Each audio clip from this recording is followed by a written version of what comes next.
Quiero que por un momento imagines, solo la imaginación, que tuvieras alguna enfermedad durante mucho tiempo y vas al médico, el médico te manda a hacer una serie de estudios y unos días después te llama para presentarte los estudios y la interpretación de ellos.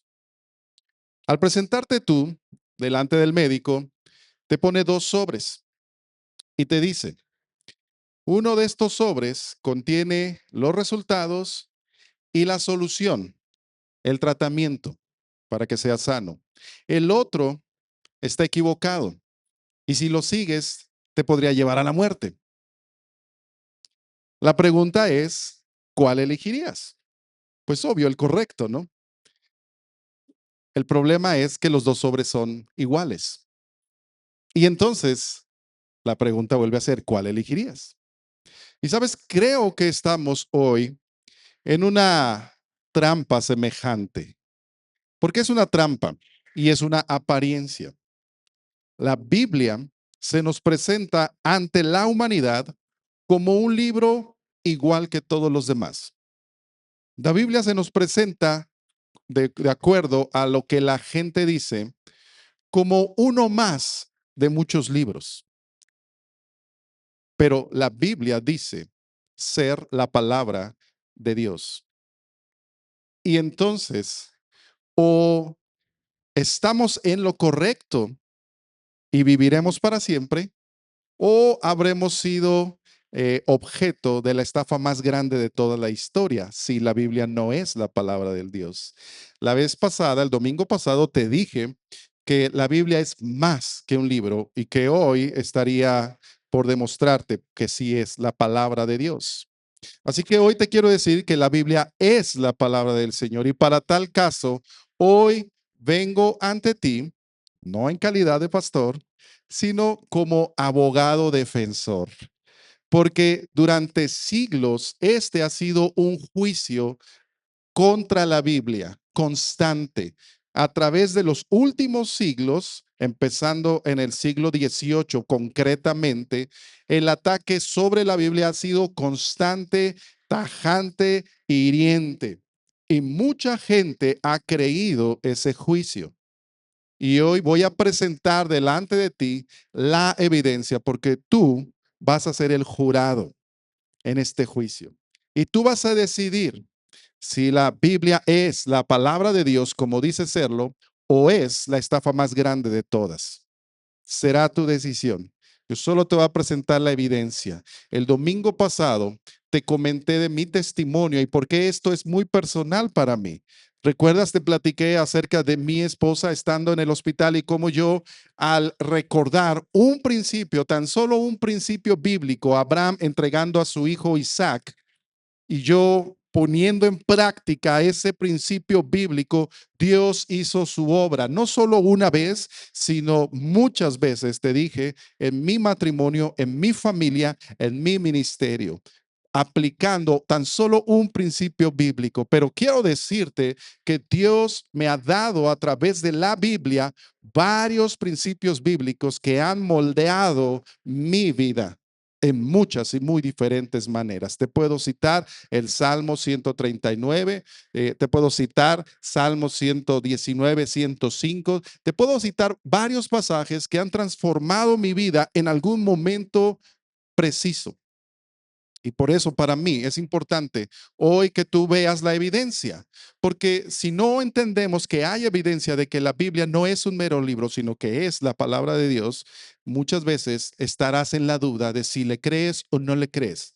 Si le crees mejor a otros libros de filosofía o si le crees a algunos otros libros históricos o si le crees a las nuevas tendencias, a los psicólogos, estarás siempre debatiéndote quién tiene la razón.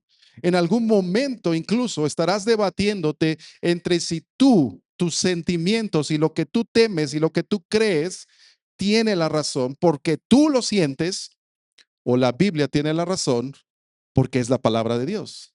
En ese tiempo, en ese momento que yo estaba en la desesperación, sin saber qué iba a pasar con mi esposa, yo tenía la opción de creerle a mis temores, creerle a mi ansiedad o creerle a la Biblia. Le creí a la Biblia y la Biblia, Dios, transformó mi vida. Así que hoy quiero presentarte la evidencia. Te voy a presentar 5 testimonios. Recuerda que en muchos casos hay juicios que se han resuelto con un solo testimonio, pero yo te voy a presentar 5. Y te voy a aclarar desde el principio que cada uno de esos testimonios es tan solo la muestra pequeña de muchos testimonios semejantes a cada uno de estos 5 casos. Cada uno de estos testimonios está avalado por evidencia que se puede corroborar públicamente. Nada de esto está en oculto. Todo está público. Esta evidencia que te voy a presentar es para ti la muestra que tú puedes comprobar con otros y decir, ¿sabes qué? Existe evidencia de que la Biblia es la palabra del Señor. Estos 5 testimonios dan respuesta a la oposición, porque ciertamente hay una parte acusadora, como en todo juicio. Y la parte acusadora ha estado lanzando varios argumentos y algunos de esos argumentos se han quedado clavados en la mente incluso de algunos cristianos o que se dicen cristianos, ¿verdad? Una de esas acusaciones está en el libro del Código Da Vinci, allá en 2014, pero aunque está escrito ahí, es uno de los pensamientos que viene de antes. Dice Dan Brown, el escritor de este libro, la Biblia ha evolucionado a través de innumerables traducciones, adiciones y revisiones. La historia nunca ha tenido una versión definitiva del libro. Eso dice Dan Brown, haciéndonos ver que en realidad la Biblia es tan solo un conjunto de libros, un conjunto de traducciones que puede tener muchos errores de traducción y mucha gente lo cree así. Él mismo, en el mismo libro, el Código Da Vinci, dice después, Jesús no era considerado Dios, sino hasta el 325 después de Cristo en el concilio de Nicea, organizado por el emperador Constantino. Y el emperador Constantino está lleno de toda clase de controversias, ¿verdad? Y entonces mucha gente también cree esta evidencia o esta acusación de que Jesús al final de cuentas fue solo un hombre y con el paso del tiempo se convirtió en un mito. Y mucha gente todavía lo cree. Otro escritor, Bart D. Ehrman, que escribió un libro llamado Misquoting Jesus allá en 2005, dice, no solo nos faltan los originales del Nuevo Testamento, no tenemos ni las primeras copias, ni copias de los originales o copias de las copias de las copias. Y este es uno de los argumentos que a mucha gente le tumba. Pero si debemos de creer en la Biblia, ¿dónde está el original? Y al no haber un original, para muchos es como el símbolo o como la demostración de que la Biblia no es la palabra del Señor y que no es la original. Y entonces, por lo tanto, lo que nosotros tenemos hoy, no podemos saber si verdaderamente era la palabra de Dios o no. Así que estas son las acusaciones y quiero decirte tajantemente que ninguna de esas acusaciones se basa en evidencia sólida. Se basan todas en duda. No quieren creer. Pero para ello te voy a mostrar la evidencia. Te dije que te voy a dar 5 testimonios, ¿verdad? Y voy a comenzar con el testimonio probablemente más evidente, que es el testimonio físico, porque toda evidencia necesita ser física y corroborarse, ¿verdad? Así que vamos a comenzar y te voy a mostrar el testimonio número 1, el testimonio de los manuscritos, ¿ok? Existen miles, miles de fragmentos de manuscritos del Nuevo Testamento. Tan solo te voy a hablar del Nuevo Testamento, pero el Antiguo Testamento es semejante o superior a lo que te voy a platicar del Nuevo Testamento, ¿ok? Pero tan solo voy a hablarte del Nuevo Testamento porque estos manuscritos están en Internet. Tú puedes ver las fotos, los escaneos y en muchos casos incluso la traducción de cada uno de esos miles de manuscritos. Y el número que yo te voy a dar en realidad es un número basado más o menos en el año 2023, pero cada año se suman cientos de nuevos manuscritos que se van descubriendo. Y para mí eso es hermoso. Esta importancia de los escritos es porque hay una ciencia que estudia los escritos antiguos. Se llama paleografía. La paleografía es el estudio de los escritos antiguos y cómo estos pueden haber sido transformados durante el tiempo o influidos por otros escritos anteriores. La paleografía es un estudio sistemático.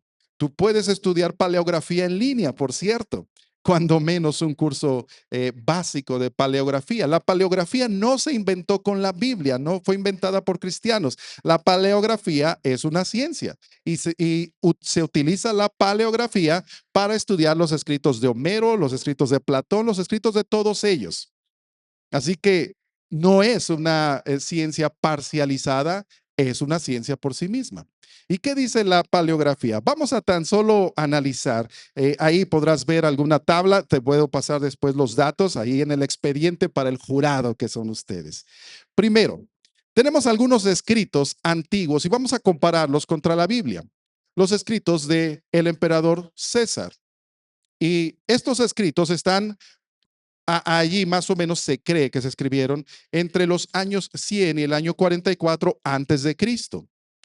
Estos escritos los tenemos hoy en día, pero la copia más cercana o más antigua pues que tenemos data del año 900 después de Cristo. Eso significa 1000 años después de que fueron escritos. Y tan solo hay 10 manuscritos acerca de estos libros. También tenemos los escritos de Platón. Platón, como tú sabes, por ahí es del año 400, el año 427 al año 347 antes de Cristo. De ahí se estima que son sus escritos. La copia más antigua que tenemos también data del año 900 después de Cristo. Por cierto, estos escritos, si no hubiera sido por lo que hoy es considerada como la Edad Oscura, la Edad Media, monjes conservando escritos, estos escritos ni existirían. Así que aquellos que acusan a la iglesia, en especial a la iglesia romana, de haber opacado el conocimiento de aquella época, en realidad ni entienden cuánto le deben a esos monjes escribiendo libros antiguos, traduciendo libros antiguos. La primera copia data de esa época, el año 900. Así que hay 1200 años entre los escritos de Platón y la primera copia que tenemos de él, y tan solo hay 7 manuscritos. Tácito, otro escritor e historiador, allá en el año 100 antes de Cristo, él escribió y el manuscrito más antiguo es data del año 1100 después de Cristo. Por lo tanto, hay 1000 años de diferencia entre un escrito original y la primera copia. Y hay 20 manuscritos acerca de esos escritos. Homero, aquí sí tenemos un contendiente, algo un poco más importante. En el año 900 antes de Cristo, Homero escribió lo que conocemos como la Ilíada. Y este Homero escribió por ahí cerca del año 900, te decía, y la copia más antigua es del año 400, es decir, es de los libros más antiguos que tenemos. Pero entre el año 900 antes de Cristo y el año 500 después de Cristo hay 400 años, 500 años, cuando menos, de, de, de distancia. Y son 643 escritos, son muchos, pero como tú habrás dado cuenta ya en la evidencia, el Nuevo Testamento, que fue escrito entre el año 40 después de Cristo, es decir, justo después de que Cristo haya sido crucificado en el año 33, 34, según lo quieras datar. En el año 40 se supone se escribió el Evangelio de Juan y el último escrito por allá en el año 100, el Apocalipsis. Esa es lo que se cree que se escribió la Biblia.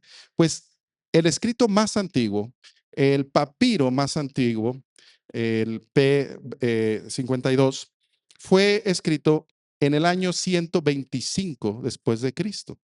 Es decir, tan solo 25 a 50 años después. Este papiro, al ser tratado con la paleografía, nos narra y nos dice que el escrito original de ese manuscrito data precisamente del año 25. Es decir, justo después de que Cristo hubiera, del año 40, perdón, justo después de que Cristo hubiera resucitado. Y hay más de 5.800 manuscritos del Nuevo Testamento. 5.800. Quiero que sepas que hay más manuscritos de todo el Nuevo Testamento que los que hay de toda la historia antigua. Toda la historia antigua ni siquiera se acerca a los manuscritos que hay del Nuevo Testamento. Así de grande es el abismo. Es el libro más impresionante de la historia. Te decía yo que hay un manuscrito, el P52, y por ahí a lo mejor está una foto de ese manuscrito. Tú puedes ir al museo si quieres y lo vas a ver. Es un pedacito chiquito y narra un fragmento de Juan. ¿Sabes qué es lo impresionante de cada uno de estos miles de manuscritos? Que según la paleografía, el 99.5% de todo el contenido concuerda. Y el 0.5% que no concuerda, aún los más escépticos, los más ateos, concuerdan en que el significado no cambia. El mensaje es el mismo. Cada uno de esos 5.800 manuscritos podemos saber y corroborar que comprueban que hacen lo que hoy conocemos como el Nuevo Testamento. Así que, amados, pues, jurado, si eso no se llama evidencia, entonces, ¿qué es evidencia? No hay otro libro que tenga tal evidencia, ni de cerca. Con este tan solo testimonio y tan solo esta evidencia sería suficiente para cerrar cualquier caso. La Biblia es la palabra de Dios. Pero sin embargo, déjame compartirte otro testimonio. Existe el testimonio de la profecía cumplida. Y este es un testimonio que ningún otro libro, ni siquiera de cerca, puede jactarse de cumplirse. La Biblia está llena de profecías, pero voy a hablarte tan solo de dos tipos de profecías que en términos humanos es imposible que se pudieran cumplir. Y te voy a hablar primero de la profecía acerca de Israel. Israel es una parte central del tema de la Biblia, no porque Israel sea muy importante, sino porque de Israel es el Mesías y eso lo convierte en importante. La historia de Israel es importante porque eso avala la veracidad de que Jesucristo es un personaje histórico. Y hoy en día, ni aún los más acérrimos opositores que saben de la evidencia pueden negar la existencia de Jesús, aunque durante siglos muchos lo han negado. Pero Jesús fue un personaje histórico y ahí está la evidencia de Israel.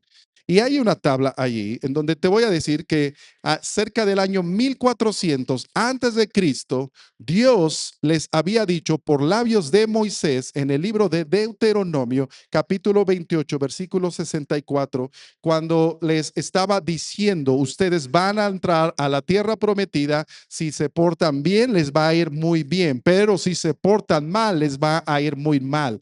Deuteronomio 28, versículo 64 dice así: y Jehová te esparcirá por todos los pueblos, desde un extremo de la tierra hasta el otro extremo, y allí servirás a dioses ajenos que no conociste tú ni tus padres, al leño y a la piedra. ¿Y sabes qué? Esta profecía se cumplió parcialmente cuando Israel fue llevado al exilio en Babilonia, pero se cumplió cabalmente en el año 70, cuando Jerusalén fue quemada, arrasada por el Imperio Romano y todos los judíos dispersados por todas las naciones de la tierra. Prácticamente, desde el punto de vista histórico, Israel desapareció en el año 70, pero había estado profetizado desde hace 1400 años antes. Si eso no es una profecía precisa, no sé qué lo es. Pero déjame decirte que hay más acerca de esta misma profecía. Ezequiel capítulo 36, versículo 24, porque Dios es un Dios restaurador. Y esta es la promesa que Dios le hizo a Israel allí en Ezequiel capítulo 36. Básicamente 400 años antes de Cristo. Quiero que entiendas esto. 400 años antes de Cristo, Dios les dijo esto: y yo os tomaré de las naciones y os recogeré de todas las tierras y os traeré a vuestro país. ¿Y sabes qué? En el año 1948, después de casi 2000 años o 1900 años, pues, de no ser una nación, de haber desaparecido, la ONU dio finalmente la resolución en la cual les he dicho, nuestro país se abstuvo de votar, lamentablemente, y eso tiene un costo, pero ese es de otro tema. En 1948, la ONU votó a favor de que se organizara el Estado israelí, que Palestina fuera dividida y una parte fuera entregada al Estado de Israel, cumpliéndose la profecía de Ezequiel capítulo 36. Tenemos dos partes ahí de esa profecía. Ya te leí allá en Deuteronomio, en Ezequiel, pero hay otra parte más. Dice Isaías 66, 8. Isaías 66, 8. Esta es otra profecía de doble cumplimiento. ¿Quién oyó cosa semejante? ¿Quién vio tal cosa? ¿Concebirá la tierra en un día? ¿Nacerá una nación de una vez? Pues en cuanto Sión estuvo de parto, dio a luz sus hijos. Fíjate lo que dice: concebirá la tierra en un día. Ninguna nación ha nacido de la noche a la mañana. Todos son una serie de historias continuadas. Ninguna nación ha nacido de la noche a la mañana. Pero el 14 de mayo de 1948, Israel, que había sido un estado unos meses antes, se constituyó como país independiente en un solo día. Y ahí se cumple la profecía de Isaías 66, 8. Lo que nunca ha pasado. No hay ninguna otra nación como Israel, habiendo sido tan atacada por tantos enemigos y aún así con el favor de Dios. No hay ninguna nación que haya desaparecido de su tierra original y haya vuelto a su tierra original después de 1000 años, casi 2000 años, y Dios esté con él. No hay ninguna, pero lo vemos hoy en día en la historia. Y aún hoy en día en las noticias tú podrás darte cuenta que Israel, contra viento y marea, sigue siendo un pueblo favorecido por Dios. Solo porque Dios está cumpliendo su promesa a Abraham. No porque los israelíes o los judíos sean muy buenas personas. Eso no tiene nada que ver.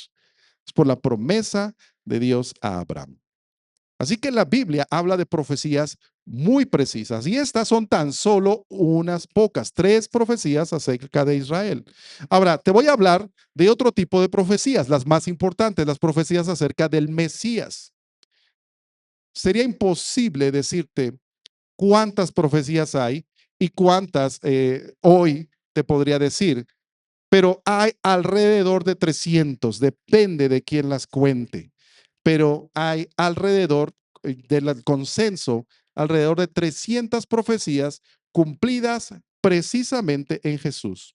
Y ahora te voy a mostrar tan solo ocho de esas profecías que son conocidas por el dominio público, históricas.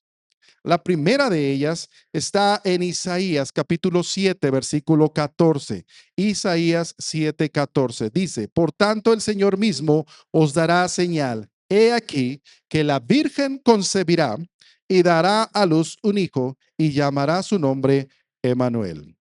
No ha habido antes de Jesús ni después de Jesús alguien que haya nacido de una virgen. Y Jesucristo es el cumplimiento de esa. Tan solo esa profecía es de todas luces improbable o imposible que sucediera.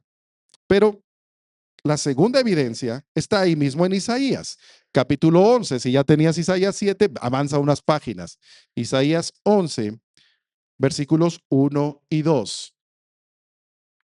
Isaías 11, 1 y 2 dice, saldrá una vara del tronco de Isaí. Isaí, si recuerdas, es el nombre del papá del rey David.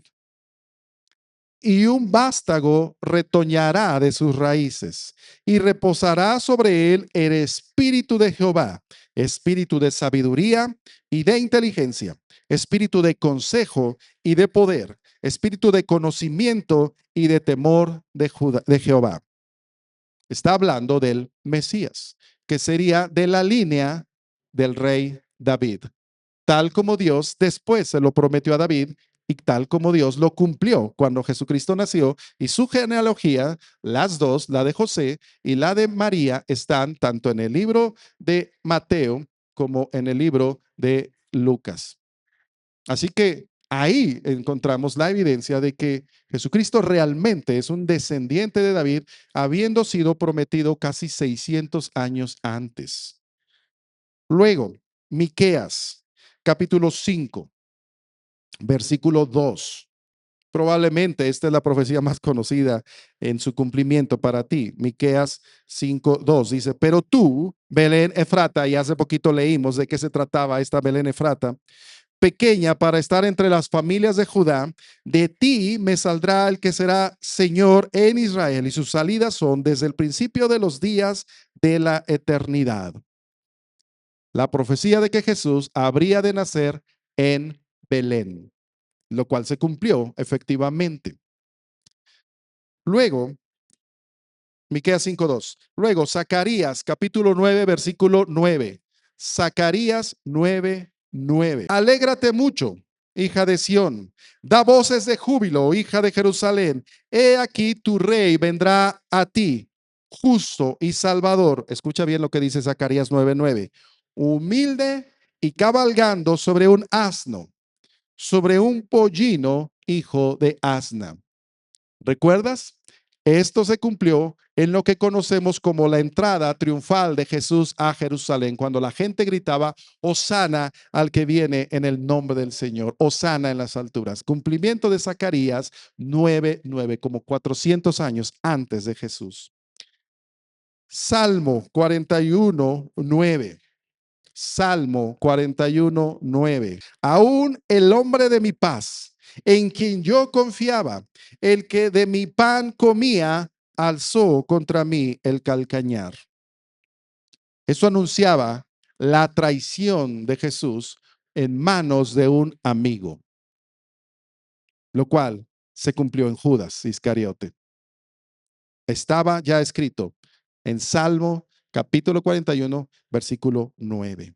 Isaías 53, 4 y 6. Ciertamente llevó él nuestras enfermedades y sufrió nuestros dolores, y nosotros le tuvimos por azotado, por herido de Dios y abatido. Mas él herido fue por nuestras rebeliones, molido por nuestros pecados. El castigo de nuestra paz fue sobre él, y por su llaga nosotros fuimos curados, o fuimos nosotros curados. Todos nosotros nos descarriamos como ovejas, cada cual se apartó por su camino, mas Jehová cargó en él el pecado de todos nosotros. Esta es la profecía que dice que el que habría de nacer no habría de llegar primero para ser rey, sino que primero iba a morir por todos nosotros. No por sí, no por alguna cosa que él hubiera hecho, sino por todos nosotros. Es también el cumplimiento de la profecía de Daniel, capítulo 9.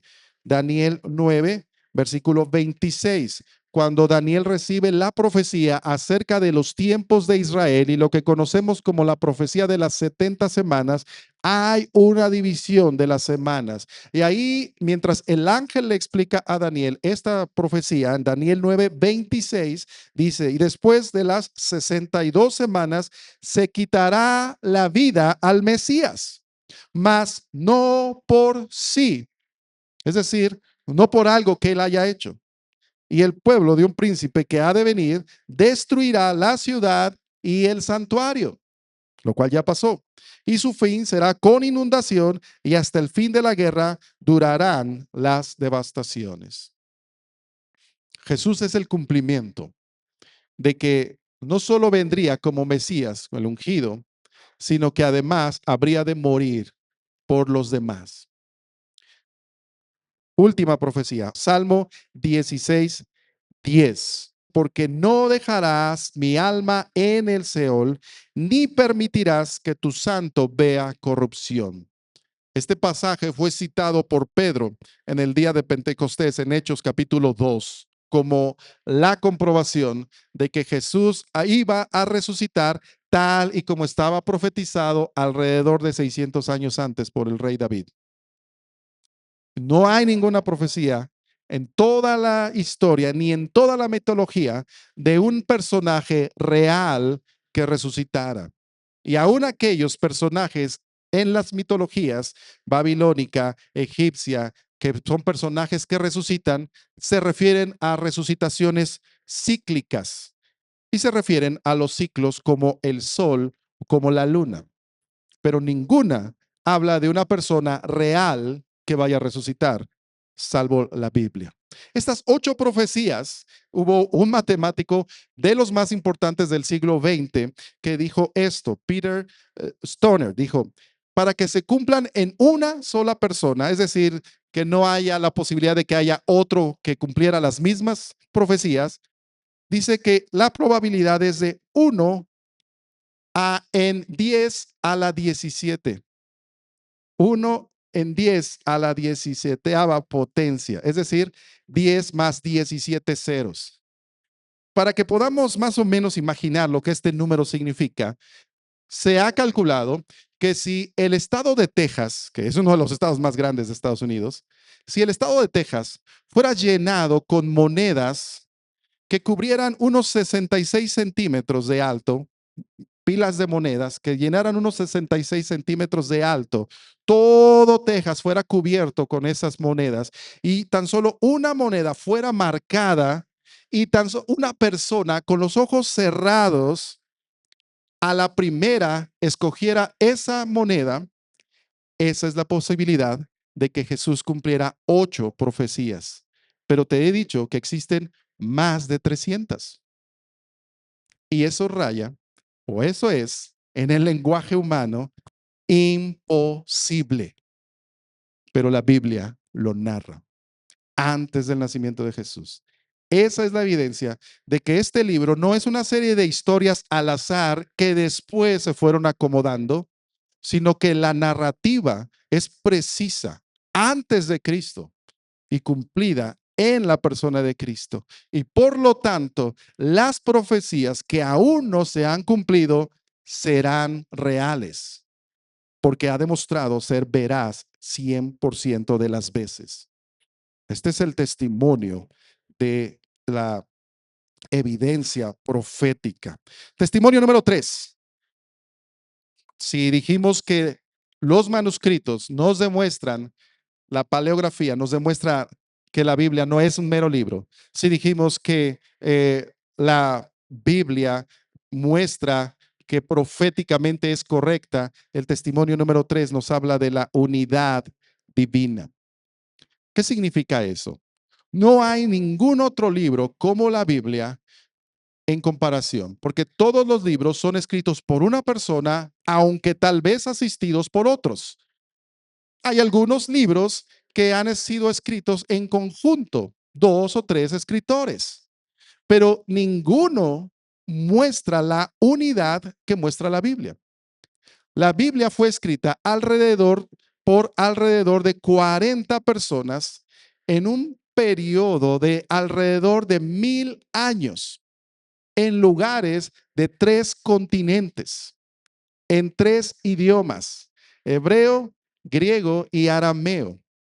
Y todos esos autores, al escribir desde diferentes puntos de la historia, desde diferentes puntos geográficos, desde diferentes puntos de vista, desde diferentes puntos culturales, al escribir contienen una unidad tan precisa que durante siglos muchos creyeron, y algunos siguen creyendo, que fue un libro escrito por una sola persona. No es posible que haya sido escrito como la Biblia dice. Es imposible que se escribiera un libro como la Biblia por diferentes personas. Esto es como si 40 músicos a través de la historia hubieran tocado algo y al final, al unirlo, hubiera una sinfonía perfecta. Es imposible, pero la Biblia lo es. La Biblia contiene una unidad desde Génesis 1:1 hasta Apocalipsis capítulo 22. La Biblia es el libro único. Es más que un libro, es la palabra de Dios. Dice Proverbios 3, del 5 al 6.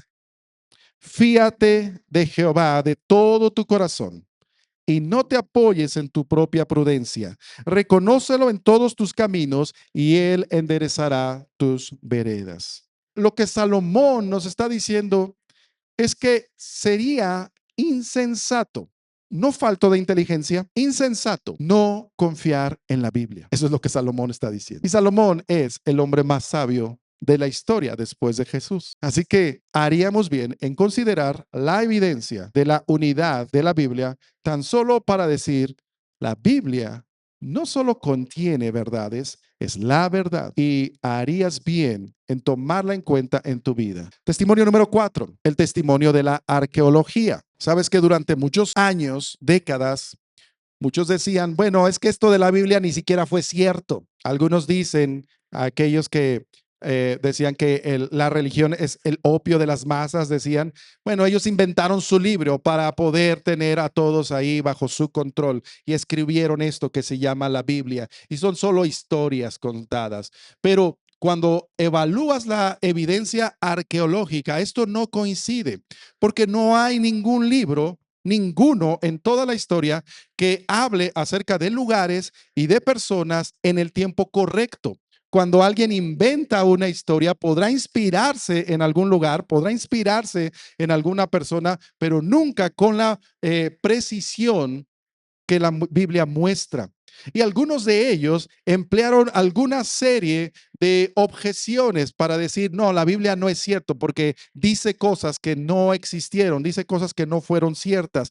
Por ejemplo, el rey David. Sabes que muchos durante siglos creyeron que el rey David era tan solo una figura metafórica, una mitología, así como los que fundaron Roma, pero allá en el año 1993 se encontró lo que se llama la Estela de David, en donde viene escrito allí una serie de cosas y dice de la casa de David, tal y como la Biblia lo menciona en la casa de David. No se refiere a la casa particular, se refiere a su genealogía. Y ahí está demostrado que David es un personaje histórico. Y esa piedra existe y puedes ir a verla, puedes ir a consultarla. Ahí está. Luego, Poncio Pilato, otro personaje que los historiadores dijeron no existió ningún Poncio Pilato. Y ahí ellos dijeron, mira, hay mucha historia romana y no hay ningún Poncio Pilato. Esto se lo inventaron.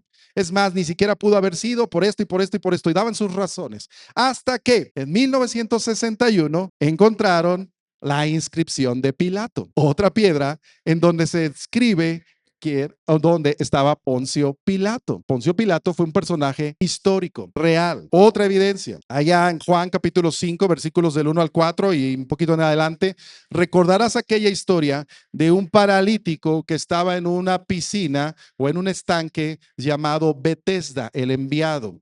Y como un ángel descendía allí de tiempo en tiempo, tocaba las aguas y aquel que llegara con el movimiento del agua era sanado de inmediato. Y entonces la gente, los historiadores decían, bueno, esto a todas luces es un mito, no hay ningún estanque de Bethesda, no hay evidencia histórica, no hay evidencia arqueológica, esto es todo un mito y por eso toda la Biblia es un mito. Y eso creyeron durante algunos siglos hasta que en el 2005, y esto es historia real y reciente, en el 2005 estaban construyendo un estacionamiento y al escarbar se encuentran una serie de escalones de piedra y al seguir escarbando y al seguir haciendo todo, se dan cuenta que ese es el estanque de Betesda, tal y como la Biblia lo describe ahí en Juan capítulo 5, versículos de 2 al 4, cerca de la puerta de las ovejas, tal como lo describe con las gradas, tal como la Biblia lo dice, así está hoy. En 2005, en agosto de 2005, fue revelado este descubrimiento. Ahí está y puedes ir a verlo. Ahí fue donde un paralítico recibió la sanidad de parte de Jesús. Es un lugar histórico, existe. Hay otro personaje allá en los libros de Segundo de Crónicas, Segundo de Reyes y en Jeremías, que es descendiente del rey Josías. Este personaje se llama Joacim o Jehoakim en hebreo. Este personaje también se consideraba que había muerto, pero Jeremías nos dice allá en Jeremías 52 del 31 al 34. Sucedió que en el año 37 del cautiverio de Joaquín, aquí se llamaba Joaquín, rey de Judá, en el mes duodécimo, a los 25 días del mes, fíjate bien cómo nos da la fecha. Evil-Merodach, rey de Babilonia, en el año primero de su reinado, alzó la cabeza de Joaquín, rey de Judá, y lo sacó de la cárcel. Los historiadores han dicho durante mucho tiempo que eso era imposible, porque Nabucodonosor, un rey que había existido un par de generaciones antes, lo había encarcelado, tal como Jeremías lo dice, y que era imposible que simplemente de repente y de la nada él encontrara el favor de un rey que había estado después. Y habló con él amigablemente, hizo poner su trono sobre los tronos de los reyes que estaban con él en Babilonia. Le hizo mudar también los vestidos de prisionero y comía pan de la mesa del rey siempre, todos los días de su vida, y continuamente se le daba una ración de parte del rey de Babilonia cada día durante todos los días de su vida hasta el día de su muerte. Imposible para la historia que un rey que es un enemigo de repente se ha tratado con tanta amabilidad y menos por el imperio babilónico que tenía la característica de matar a todos sus enemigos y en especial de matarlos para que no hubiera una descendencia, lo cual podemos ver en el libro de Daniel cuando todos los jóvenes que llevaron cautivos de la realeza, entre ellos Daniel, fueron castrados para que no tuvieran genealogía. Y entonces cuando Jeremías nos narra que un día este rey Joacim o Joaquim recibe el favor del rey, era imposible históricamente, hasta que se ha encontrado una serie de inscripciones y en especial un cilindro de barro en el cual se narra y se dice la instrucción de cuál es la porción que se le debe de dar al rey Joaquín de Judá y se dice que y qué se le va a dar. Puedes ver la evidencia. Ahí está ese rollo, ahí están esos escritos. Toda esta evidencia apunta a que la Biblia habla de hechos históricos reales. No hay ningún otro libro como la Biblia en ese caso. Decía Nelson Glueck, el doctor, que fue uno de los arqueólogos más influyentes del siglo XX. Él dijo una vez, en más de 150 años de arqueología moderna, ningún descubrimiento arqueológico ha contradicho la narrativa bíblica. Es un arqueólogo real respetado, diciendo, ningún descubrimiento arqueológico ha contradicho la Biblia.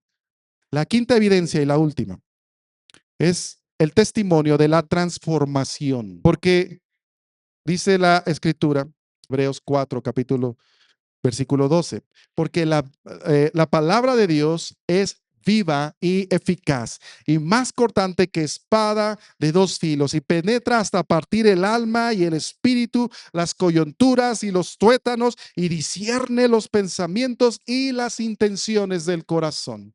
La Biblia dice de sí misma que es una palabra viva. Fíjate cómo no dice creemos que pudiera haber sido viva, creemos que pudiera contener ciertas cosas. Dice, la palabra de Dios es viva. Y cuando decimos que la palabra de Dios es viva, queremos decir que tal como yo, después de 3000 años, podemos seguir aplicando principios bíblicos tan reales hoy en día, siendo que tenemos una historia completamente diferente a la de aquella época, siendo que tenemos una cultura completamente diferente, un idioma completamente diferente, y aún así la Biblia es viva. No hay ningún otro libro que tenga cosas semejantes, pero quisiera tan solo demostrarte científicamente, escuchaste bien, científicamente, que la Biblia transforma vidas. Hay un estudio científico con metodología científica, un estudio basado en la evidencia de más de 100,000 personas y que se ha repetido a lo largo de los años. Y este estudio, te lo he mencionado, se llama El Poder de Cuatro. Este estudio hace mención, hace referencia a que cuando una persona lee la Biblia y mira que ellos están diciendo o tomando en cuenta simplemente que la persona venga y escuche la Biblia en el sermón. Si una persona está en contacto con la Biblia 4 o más veces por semana, su vida cambia.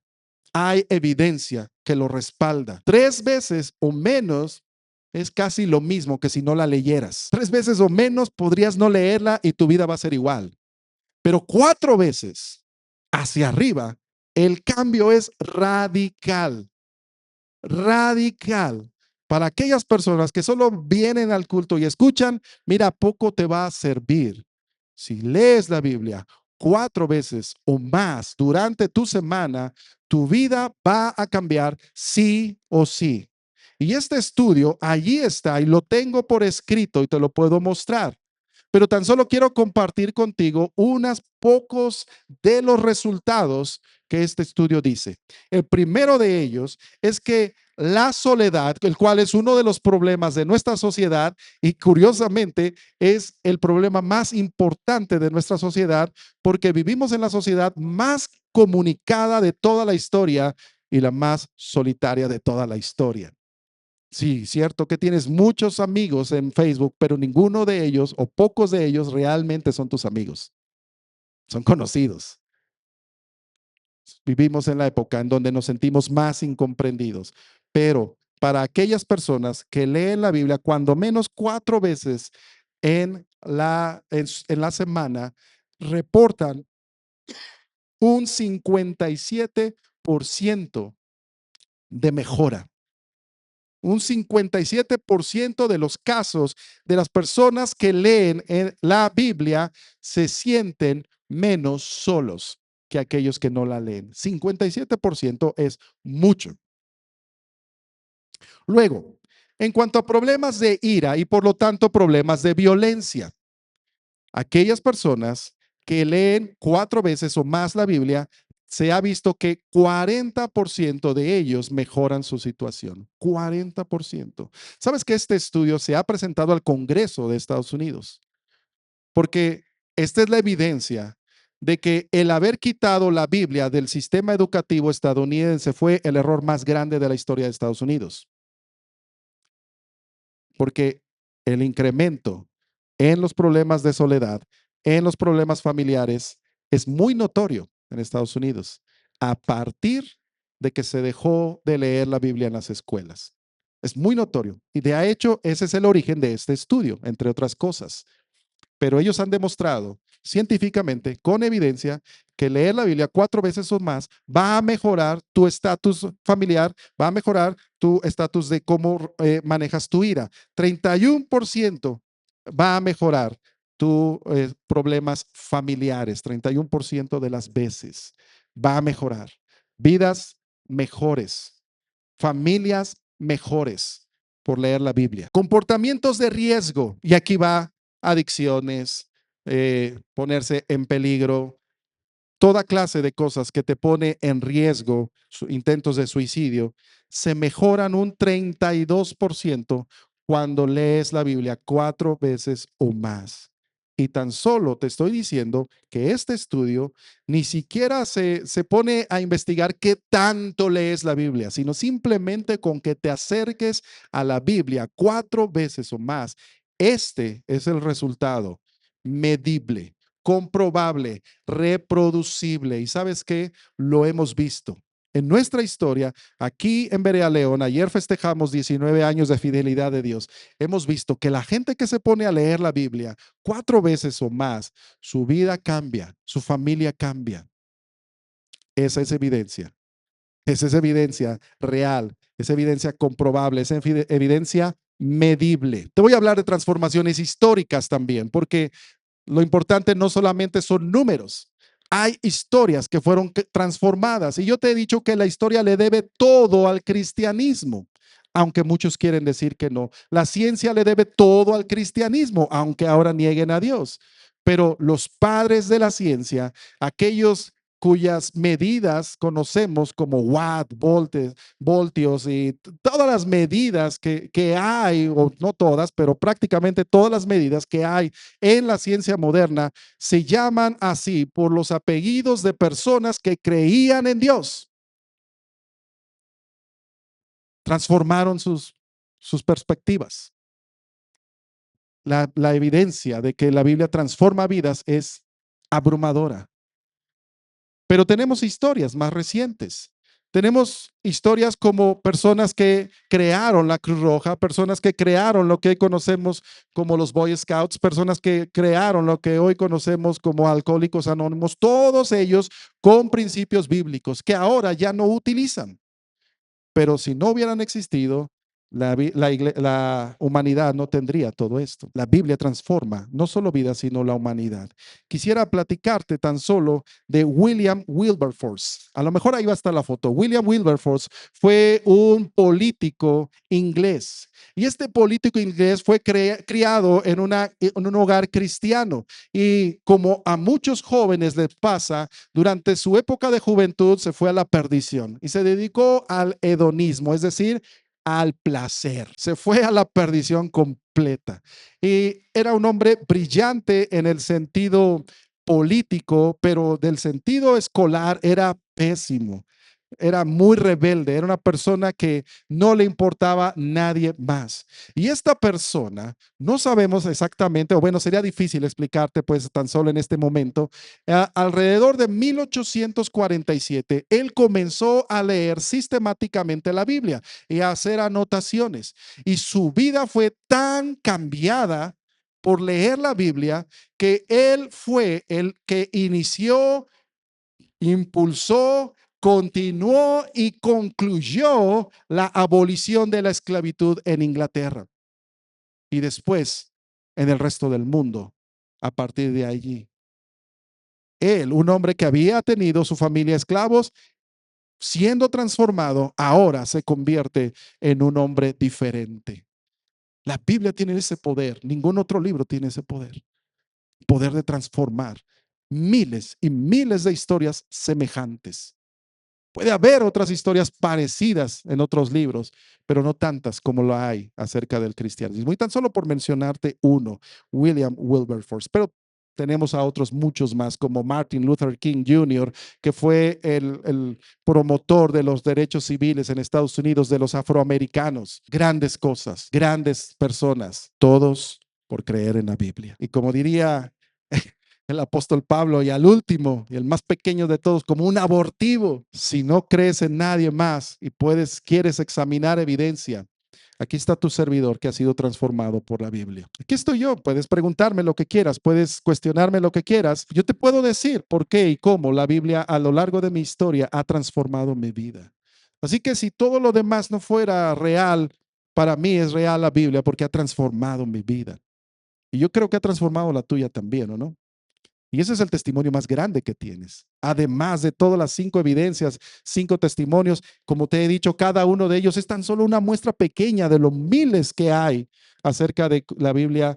No es un libro cualquiera, la Biblia es la palabra del Señor. Si yo no hubiera creído esto, mi vida no habría sido transformada. Yo no estaría delante de ustedes predicando estas cosas.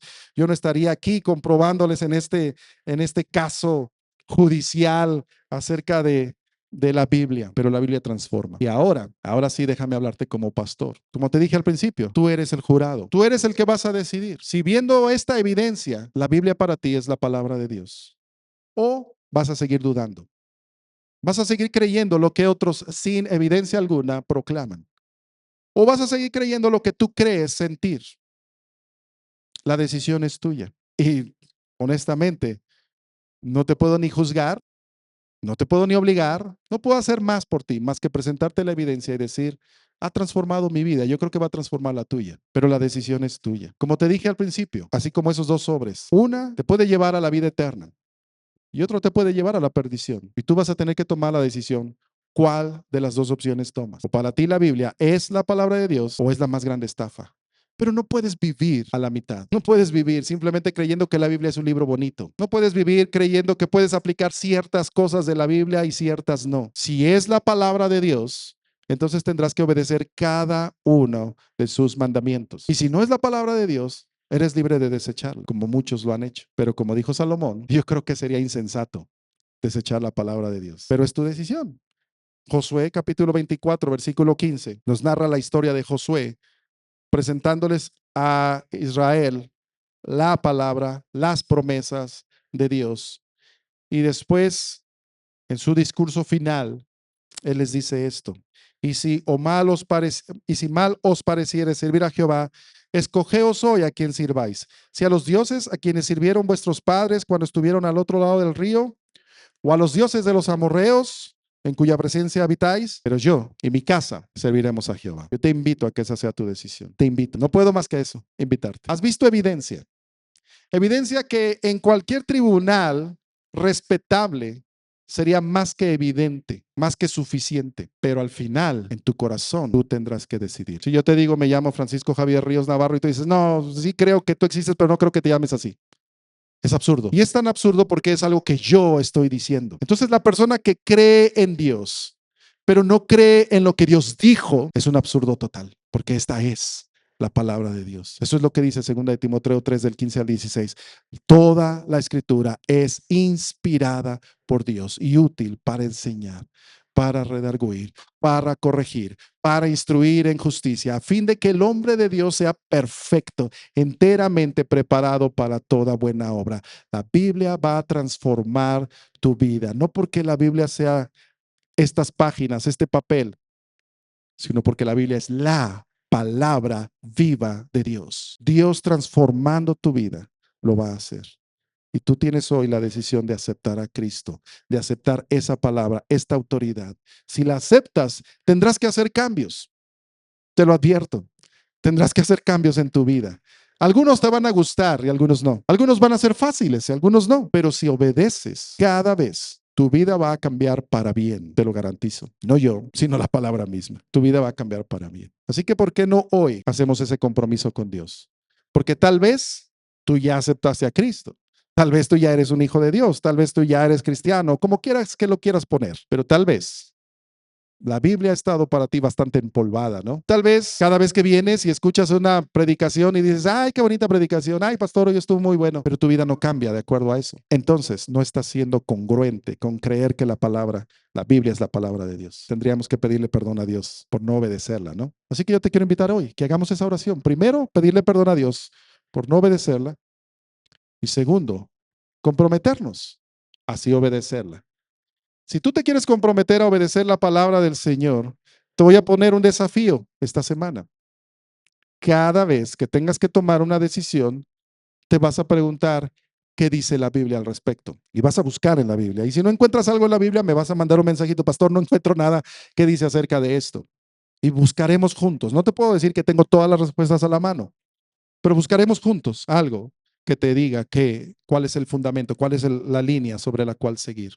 Y Dios te mostrará, porque Dios es bueno, otras cosas que yo no te puedo mostrar. Si haces las cosas como Dios te dice que las hagas, Dios te va a respaldar en cada una de tus decisiones. Ese es mi desafío para ti. Primero, pidamos perdón a Dios.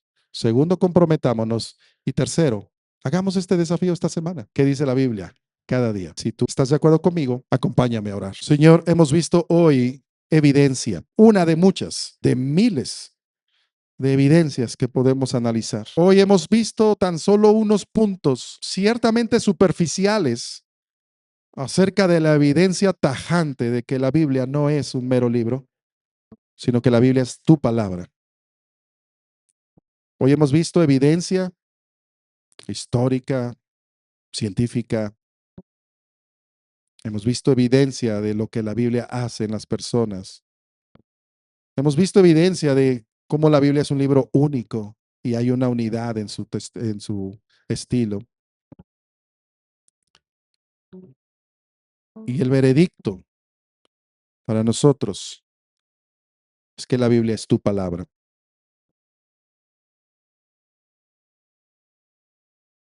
Ahí en tu lugar, hermano, puedes decirle realmente a Dios con convicción, decirle, ¿sabes qué? Para mí, de hoy en adelante, la Biblia es tu palabra. ¿Se lo puedes decir? Díselo. Te invito. Porque eso va a implicar que de aquí en adelante, cuando leas la Biblia, estarás leyendo lo que Dios dice. Padre, al haber reconocido que la Biblia es tu palabra, también nos avergonzamos porque muchas veces la hemos pasado por alto. Nos has ordenado cosas y nosotros no hemos obedecido. Te pedimos perdón porque muchas veces hemos preferido hacerle caso a nuestros sentimientos o a nuestros temores o a otras filosofías, otras culturas. Perdónanos, porque ni de lejos algo se asemeja a tu palabra, ni de lejos. Perdónanos porque muchas veces nos hemos dejado deslumbrar por sabiduría humana, que ciertamente tienen cosas buenas, que ciertamente hay cosas positivas en ello, pero que no tiene la autoridad moral que tu palabra tiene. Perdónanos, porque muchas veces tú nos has ordenado algo y lo sabemos y lo hemos escuchado y nos ha dolido el corazón y nos hemos arrepentido, pero no hemos cambiado. Perdónanos por desobedecer tu palabra. Pero hoy al hacer esta declaración, al decirte, la Biblia es tu palabra, hoy te decimos, también me comprometo a obedecerla. Todo lo que tu palabra diga, lo voy a obedecer, tal y como dice. Dejaré los pretextos. Dejaré de hacerlo a mi manera y seguiré la tuya. En este compromiso te queremos pedir que nos ayudes, Señor. Porque no siempre sabemos exactamente qué dice la Biblia y a veces nos confundimos. Pero tú dices que tú nos has dado de tu Espíritu Santo para que cada uno de nosotros pueda entender de parte tuya lo que tú quieres decirnos. Y por eso hoy también te decimos, Espíritu Santo, háblanos a través de la Biblia. Ayúdanos a encontrar esos pasajes que transformarán nuestra realidad, esos pasajes que transformarán nuestro pensamiento, nuestras emociones. Señor, en esta semana yo he desafiado de parte tuya, creo, a mis hermanos a que cada decisión que tomen, grande o pequeña, se pregunten qué dice tu palabra. Quiero rogarte, Señor, que tú les muestres, al menos durante esta semana, que tú les muestres que tu palabra es viva, es eficaz y que contiene en ella todo el consejo de esta vida. Que nos muestres, oh Señor, una vez más, como si tú necesitaras demostrarnos algo, pero que nos muestres cuán real es tu Biblia, tu palabra. Porque de aquí en adelante tendrá que ser ese nuestro estilo de vida. Ayúdanos juntos, porque ninguno de nosotros conoce todas las respuestas, ninguno de nosotros ha llegado al camino de la perfección, pero que juntos nos ayudemos. Curiosamente, así lo dice tu palabra, que así debe de ser. Así que, en lugar de desesperarnos o en lugar de juzgar a quienes no han llegado, que nos ayudemos unos a otros a llegar a la estatura de la plenitud de Cristo. Danos sabiduría, danos paciencia y danos amor para ello. Y si hay alguien hoy que todavía no ha tomado esa decisión, Señor, que abra sus ojos a la evidencia, que vea hoy que creer en ti, creer en tu palabra, no es menos que lógico, no es menos que razonable, es mucho más que eso. Te lo pido en el nombre de Cristo Jesús. Amén. Pues, señores del jurado, gracias. Que Dios les bendiga.